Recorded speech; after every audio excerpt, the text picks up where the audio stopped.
Bournemouth 0, Tottenham 2. Very interesting game for Tottenham Hotspur in their third game of the Premier League season. This is Top of the Perch, hosted by yours truly, Nick Burt. Like I said, an interesting match for Tottenham. They come away with the 3 points on the road on the South Coast Saturday afternoon in England. We had a James Maddison goal in the 14th minute, Dejan Kulusevski goal in the 61st minute, or 63rd, I should say. And that leads Tottenham to the 2-0 victory. Just like I said, quite an interesting game all around. We had some really outstanding performances from some players, and then I don't know what else from other players. But yeah, let's get right into the stats before we do a full squad breakdown. Tottenham, once again, control the possession.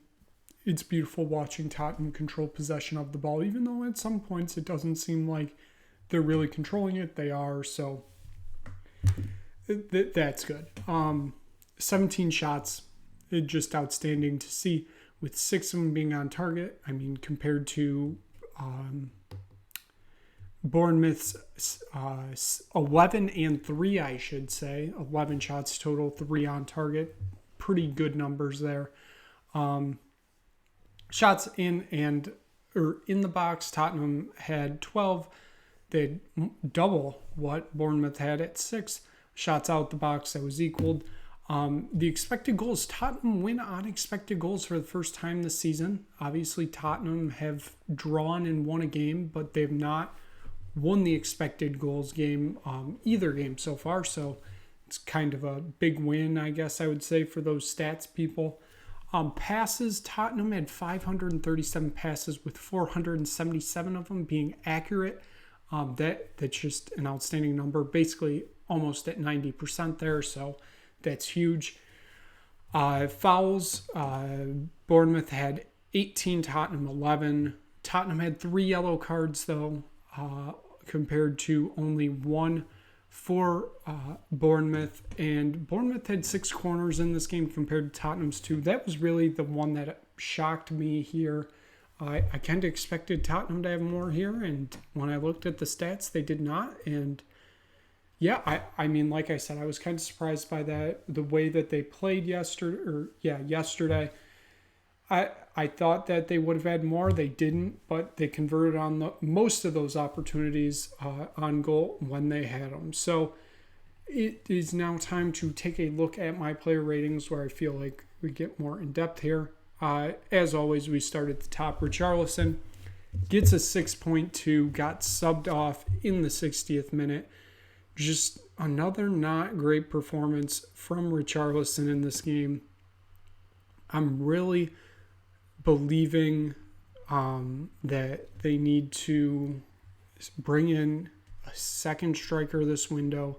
There's only 5 days left of the window, and it's probably going to be a struggle to get somebody like a good player in that position. Obviously, the mention right now is Brendan Johnson from Nottingham Forest. We'll see if anything comes of that, but that's going to be a premium if you're going to sign him.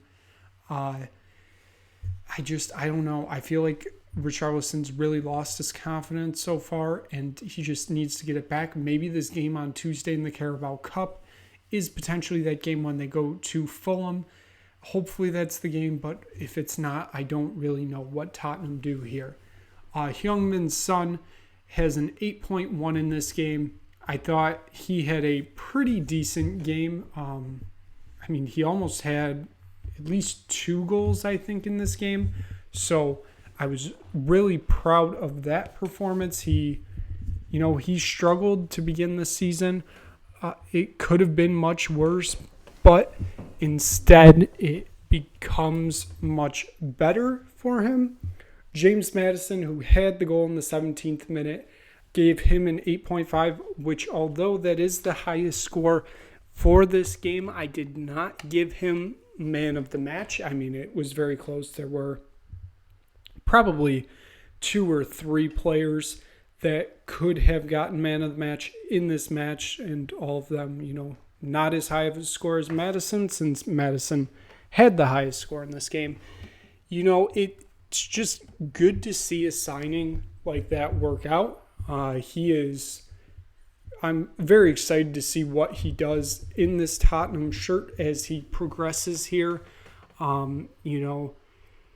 It looks like he's been in this shirt for 3 years, and he's been playing under Postecoglou for even longer than that. I'm very excited with the development that he has had in these first 3 games, basically. Dejan Kulusevski, who got that second goal, I gave him man of the match. He got an 8.3. Probably could have been an 8.4 or 8.5.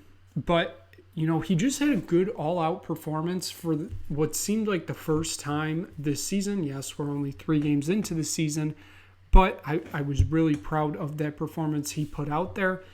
Got that goal. It may have been a tap-in off a just absolutely beautiful Destiny Udogie save from it going out of play. We'll get to him. I think, re-looking at this, I might have underrated him a little, but still, I was really happy with Kulusevski's performance. I thought it was a deserved man of the match performance, even though, like I said, 3 or 4 other players could have won this award. That shows that there is talent in this squad that is doing something here. Yves Bissouma, first time that he doesn't get man of the match award or nomination from me. He was not one of the 4. I should just say it right now. Other than Kulusevski, I thought it could be Madison, Sarr, Van de Ven, or Udogie. And I know Udogie I gave a 7.9. We're going to get there. But Bissouma, he had a really good performance once again. He got a yellow card, which probably didn't help his case, even though, it wasn't really deserved. It was, but it wasn't. It could have been worse. It's just another outstanding performance from him. I can't believe Antonio Conte didn't see this talent in him and basically just sat him on a bench for a whole year, but that is to Ange Postecoglou's gain. Very excited by that. Pape Matar Sarr gets a 7.8. He gets an assist. It was the first goal, the Madison goal, I believe. And that was just absolutely another good performance from him. It was an absolutely good performance from him. I keep saying this. He looks like he's been in this league for 4 or 5 years, and he hasn't been. This is his second game starting in this league, which is absolutely insane. It's just hard to fathom at some points. I'm really excited to see his development here. It's going to be quite interesting come, later in the season to see how much he's progressed. Because if he's this good now, I can't wait to see where he's at later in the season. Udogie, like I said, I gave him a 7.9. Probably could have been higher, especially given the assist that I forgot to put on the graphic here for that Kulusevski goal. Just keeping it in play somehow was absolutely amazing from him there. He, just like Sarr, he's in his 3rd game starting in the Premier League, and he looks like he's been here for 5 years. I think that's really one of the talents that Postecoglou has brought out here. He's got Sarr, Udogie, Van de Ven, and Madison, who have all played for Spurs for less than 5 games, looking like they've been here for 5 years. It is absolutely outstanding what he has done with this coaching. I'm excited to see where this develops. Udogie, the defending at some points was a little bit questionable, which is why he got the 7.9. Like I said, it probably could have been an 8 or an 8.1, but it ended up being a 7.9. Van de Ven, another outstanding performance. He was the center back Tottenham needed. I'm very excited to see how he develops because, like I said, he's only in his 3rd game with Tottenham, and he's already playing out of his mind, and I'm really excited to see where that goes for him. Christian Romero, another consistent performance, another performance that possibly could have got him a red card, but that's neither here nor there. He gets an 8 for it. Now that we're using the decimal system, I feel like this is more accurate. I don't know why I held off, but yeah, Romero, like I said, another good performance. I really like this Van de Ven Romero center back lineup for Tottenham. I'm excited to see how this develops. It should be quite interesting. Porro gets a 7.8. He had his moments. I will give him that. Sometimes you do question, like, hey, should Emerson maybe be playing in this situation? I like what Porro's done. He's kind of made the position his own for now. I'm sure we're going to see rotation come Tuesday. I'll mention that once we get done here. But I like what Porro's doing. I like how Postecoglou has coached him up to be a good inverted wing back, but also be a great defender. Vicario, it's Vicario, 8-1. His second clean sheet, which, unheard of. 2 clean sheets in your first 3 games in the Premier League just seems unheard of.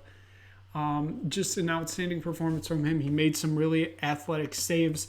Was really excited by that. I think he's only continuing to develop with Tottenham. And, we may have got a steal with him, and he may be, a great keeper for Tottenham for the next, 10 years. Looking at the players subbed on, Pierre-Emerick Højbjerg got a 6.8. He didn't have a terrible performance. He just didn't do much out there to, move up. So kind of stays at a 6.8. Perisic gets a 7.1. I thought, when he got subbed on, Son moved up to the 9 position. Perisic replaced Son. He did pretty decently there. Like I said, I've wanted that since probably match week 1.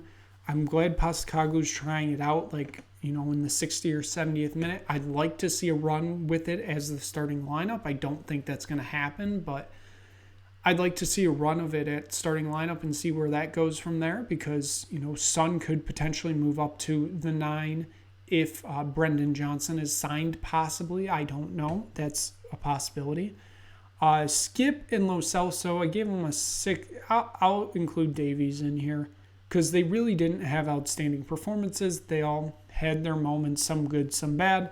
So they kind of just hovered around that 6.5 range. I thought Lo Celso was a little bit better than both of them, so he went up to a 6.6. Skip was a little bit poorer, so he got a 6.4.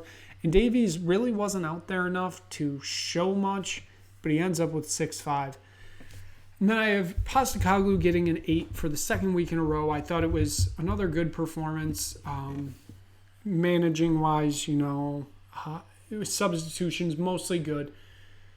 I think he's just trying to still get the feel here with what he's got. That's why you kind of keep seeing these sub changes, and, it is what it is, basically. So, given that was the my player ratings for this Bournemouth game. Was quite an interesting game, to say the least. Tottenham now sit 3rd in the league on goal difference, technically. Man City sit top of the league on 9 points. West Ham in 2nd with 7 points. Tottenham in 3rd with 7 points. And Arsenal in 4th with 7 points.